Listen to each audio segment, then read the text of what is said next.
So guys, it's finally official. We made it to 20,000 subscribers. Before we kick this off, I'd like to thank each and every one of you for doing what you've done. Thank you so much for watching these videos, and I appreciate every single person who's subscribed to me. So let's kick this off, as you saw in the intro there. So this is a 1970 Cuda. It's got the 383 with a 4-speed, and that's all factory. It was drag raced back in the 80s, as you can see all these weird paint scheme we've got going here. This is like what you would see on a later model Cuda. These T-top sunroof up here, and some weird Mustang seats were in it when we first got it. But the car was solid. That was the best part about it. Here's where the air shocks actually air up. Can't really see it because I've got my microphone to the exhaust hooked up to it. So this is an actual 383 HP engine, but it's actually out of a 71 Roadrunner. So it's just a year late, but still it performs well. It runs out amazingly, as you can tell in here. This one actually has a Mopar Performance purple shad cam in it, the 284/44. So it sounds good and runs incredibly well. It has a lot lower gear than the Challenger does. With the Challenger, I believe, has a 323. This one has a 391. So it's pretty hard on acceleration. And believe it or not, this thing will rev out to 6 grand all day long. Did not even think twice.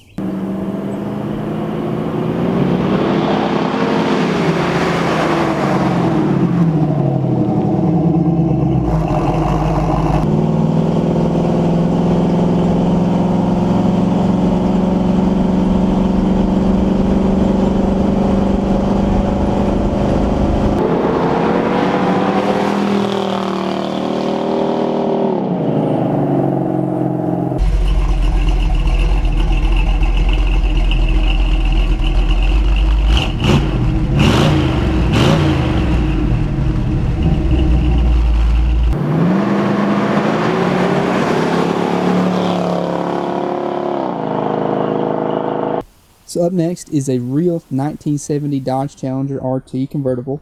Came from the factory with a 383. It has a 440 in it right now because that's just a temporary thing until an actual 70 block can be sourced for it. It's factory black. It's supposed to have a white stripe that goes right down the middle of it, as well as a white top and tan interior, as you can tell from this tan dash. We found these black seats that came out of a Cuda, and I found these black door panels. So the story on this one is, my dad knew where it was for about 20-something years, and just like the Cuda, it had sat for the longest time. He had his eye on it for a long time, and the guy didn't want to sell it. They finally were able to work up a deal, and when he brought it home, it needed everything. It had a tired 71 Model 383 in it, and the transmission was bad in it. Took both of those out. The transmission is actually numbers matching, but the engine wasn't. So pulled both of those out, kept the transmission. So believe it or not, before Roadkill even built the General Mayhem and pulled a 440 out of a camper, we did it first. We actually did it before they did. So as I mentioned, this engine actually came out of an RV. It is a 440, had really low miles on it, so that's why he picked it up. We took it out of the camper, put the cam in it, and then put it right into this car.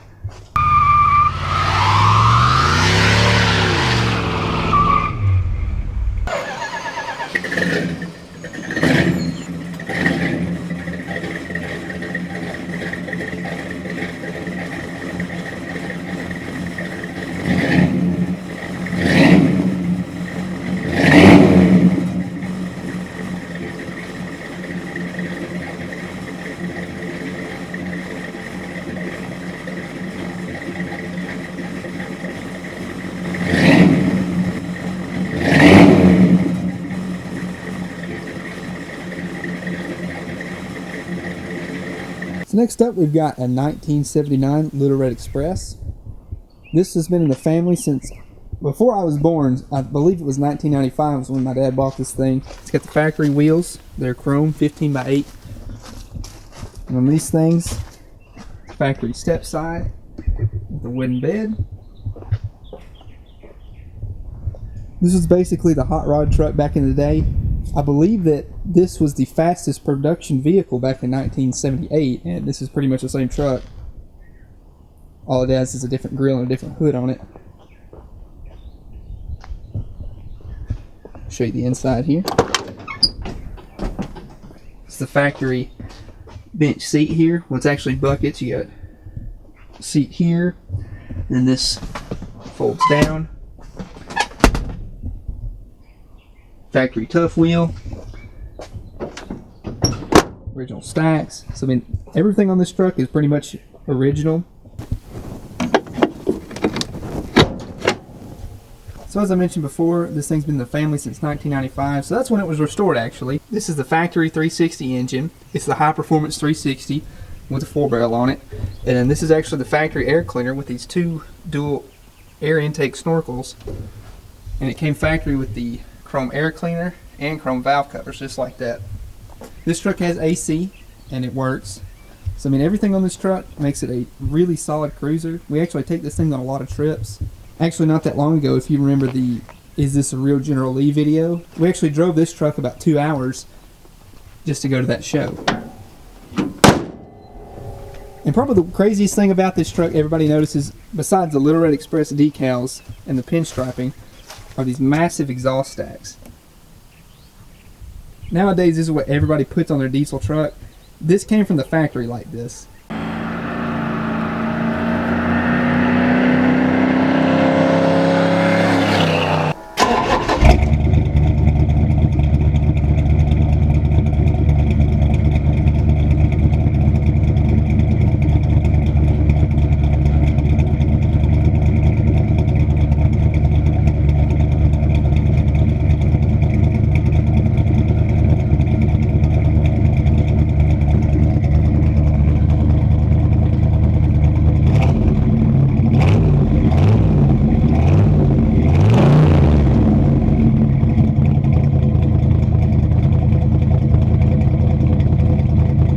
This truck really hasn't been on the channel that much. This is a 1960 Dodge truck, and it was actually a 1-ton at first. You can see right here, it was a 1-ton, but now it's on an S10 frame, which means it has front disc brakes, modern suspension, and it has a Warlock bed in the rear. One of the coolest things about this truck is the Zoomy style exhaust, and they're all functional. This is the first rat rod that actually got built here. The petty truck is kind of the second one that's going to get a lot of the attention now. We learned a lot of things on this one, and this is actually the first Today I Drive video that I made.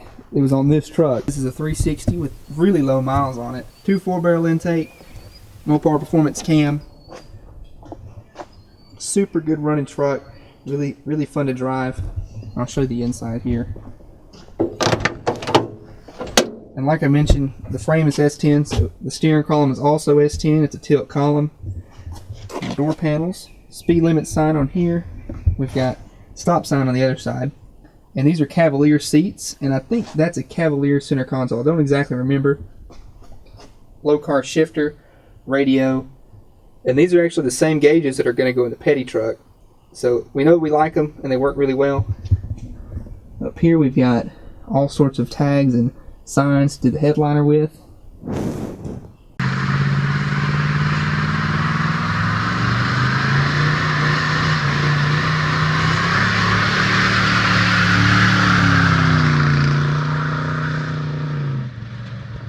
So as you guys know, this is my truck. It is a 1974 Dodge D100. So when I bought this thing, we didn't really know much about it. Got it home, realized that both motor mounts were trash because the engine was actually tilted to one side. The transmission wouldn't go into third gear. I got it home and I realized that it's actually a 360. So changed the oil in it, put 2 brand new motor mounts in it. And you guys have seen a lot of this stuff, but my 4-barrel on it, painted my valve covers in my intake. Factory AC truck too, which it doesn't work at the moment, but I'll get that fixed eventually. But power brakes, power steering, and a factory front sway bar. This is the one that came out of that long bed down there, as well as a floor mat. And there's my gauge cluster I talked about, my tack. And you guys have all seen this on video, so I won't really go into too much detail with this thing.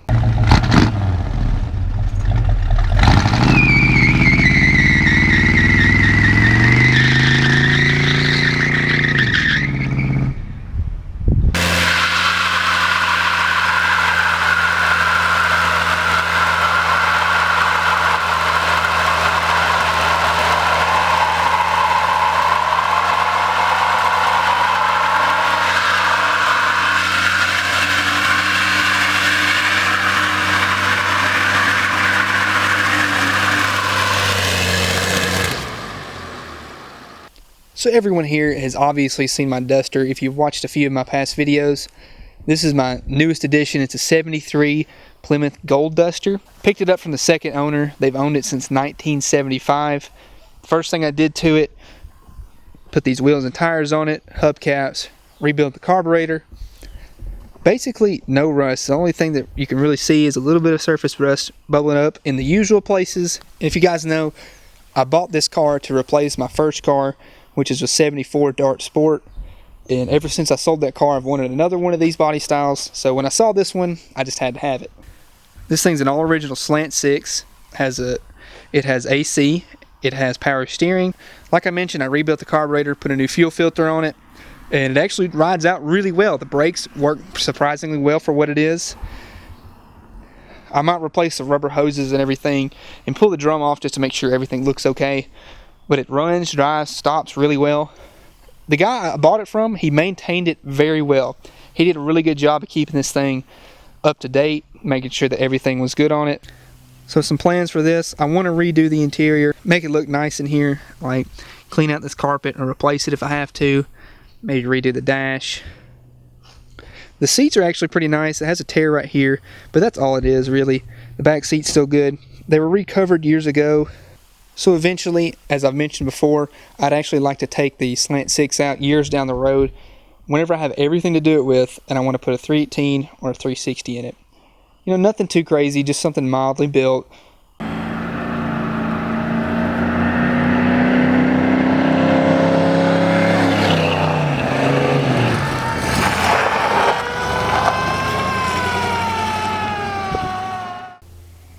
So this is my 1965 Chrysler Newport. I would drive this thing for you guys, but unfortunately I've lost third gear in this thing. So I'll go ahead and let you guys hear it run, let it idle for a little bit.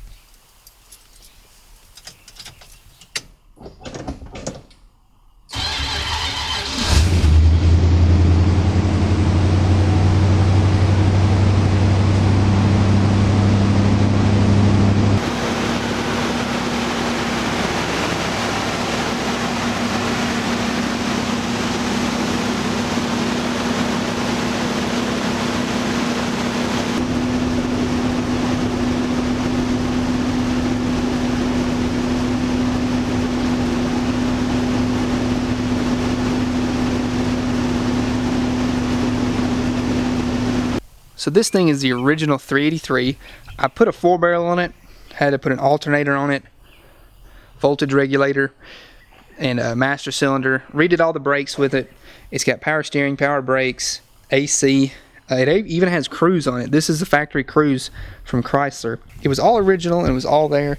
That's what I really wanted to do with it. I wanted to find something that hadn't been touched yet, which made it a lot easier on me whenever I wanted to do what I wanted to do with it, which is make a cop car, obviously. And we actually took this thing, put it in a barn, and spray painted it. So all this you see here, all this nice black you see, spray paint. Rust-Oleum from Walmart. It took me about maybe $100 to do all this. Alright guys, since we made it to 20,000 subscribers, since you guys have given me so much, I want to give back to you. I want to give one of these stickers away. All you have to do, subscribe, comment down below, I want it. I want it. That's all you have to say, and subscribe. I'll give away a few of these stickers, and I'll announce the winners in the next video. That's all you got to do, guys. Thank you so much for watching, and I will see you in the next one.